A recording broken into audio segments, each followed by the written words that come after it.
Is the death penalty coming back to Jamaica? Beachy Stout Mcdonald was found guilty of murder. Domestic dispute turned deadly. This is Undiluted News. Mikey Bones reporting.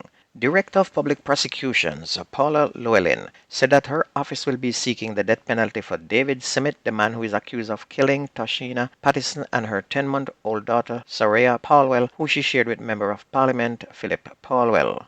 Pattison and her daughter were kidnapped and killed in September of 2023 on orders from a female identified as Leoda Bradshaw, a girlfriend of the Member of Parliament. Shatta Smith, who is unrepresented, was served with a document indicating the DPP intention in seeking the death penalty when he appeared in the Home Circuit Court yesterday afternoon.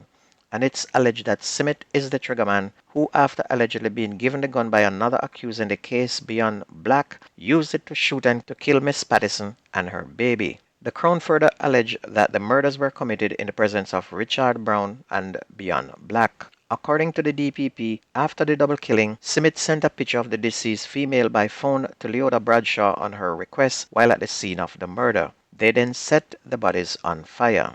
Are they also going to ask for death penalty for the woman who ordered the killing as well? Stay tuned to this station for that report.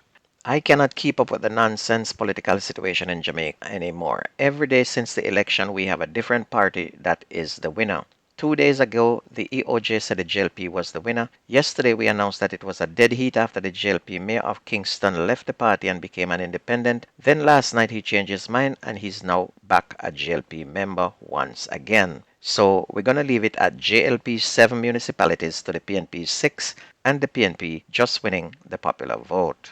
Everton Beachy Stout Mcdonald, Portland businessman, has been found guilty of murdering his second wife Tonya on July 20 of 2020. Oscar Barnes, who has been on trial alongside the businessman since last September, has also been convicted and found guilty of murder and conspiracy to commit murder. After deliberating for almost an hour, the panel of 7 jurors, 3 of whom were female, convicted McDonald and Barnes guilty of murder and conspiracy to kill. The offenders have been remanded until May 16 for sentencing. Tonya McDonald's body was discovered with her neck slit and many knife wounds on a desolate road in Sherwood Forest in Portland. Beachy Stout, with his 4 top-class attorneys, did not win this case, especially with the evidence so overwhelming. So now he's found guilty of killing his second wife. We can now look forward to another murder trial when the DPP goes after him for the murder of his first wife as well. Meanwhile, the police continue to do a good job removing guns off the street.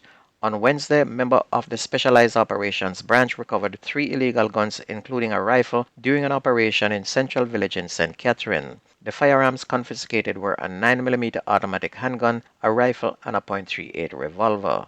The Jamaica Constabulary Force has not yet provided any more information about that operation. But all across Jamaica, the Special Branch have been spreading out and seizing illegal weapons. However, as much as they seize, the supplies kept coming in from the people in New York and Florida. Leighton Johnson, president of the Jamaica Teachers Association, has called for additional security measures at schools across the island. And his call comes in the aftermath of an incident at Black River High School in St. Elizabeth on Tuesday after a fight broke out on the school grounds shortly after 10:30 in the morning. And it is said that one of the students left and returned with a group of men from the adjacent Newtown neighborhood. However, the security guard managed to block the men from entering the premises. They then began stoning the school, sparking chaos and driving terrified pupils to flee for safety. And in light of this occurrence, Mr. Johnson has voiced worry over school-related violence disputes and is now asking that schools be given additional security. And times have really changed, because I can tell you, back in the days when I was going to school, when police come to school, it was to watch a football game or another sporting event. Jamaica Labour Party councillor-elect and businessman Christopher Townsend was freed of fraud charges on Friday before the St. Andrew Parish Court. Mr. Townsend, who owns a fleet of buses, was charged in August of 2022 by members of Public Safety and Traffic Enforcement Branch PSTEB. He was charged with fraud and conspiracy to defraud following allegations that he allowed another bus operator to use a license plate from one of his buses to operate in breach of the Road Traffic Act. PSTEB uncovered the fraud when it seized the bus with the incorrect license plate. And investigations later led to Mr. Townsend being arrested and charged with fraudulent use of license plate and insurance fraud. But during submissions before the court, his attorney Christopher Townsend, who have the same first and the same last name and is also his relative, urged the court to dismiss the case on the grounds that prosecution had failed to provide sufficient evidence to provide a case against the councillor-elect, and the judge agreed. And that's how things run a yard. When you have money, you beat a case. A man is dead and his common-law wife hospitalized under police guard following a domestic dispute in Mitchelltown in Clarendon Monday night. The deceased has been identified as 36-year-old farmer Orrin Cole of Mitchelltown. He was reportedly stabbed in the chest by the woman after he slapped her with a piece of wood during the dispute. And reports are that about 10 p.m. Cole and his common-law partner were at home when a heated argument developed between them, during which he slapped her several times with a piece of wood. The woman reportedly retaliated using a knife to stab Cole in the chest. The police were alerted and the couple were assisted to hospital where Mr. Cole was pronounced dead.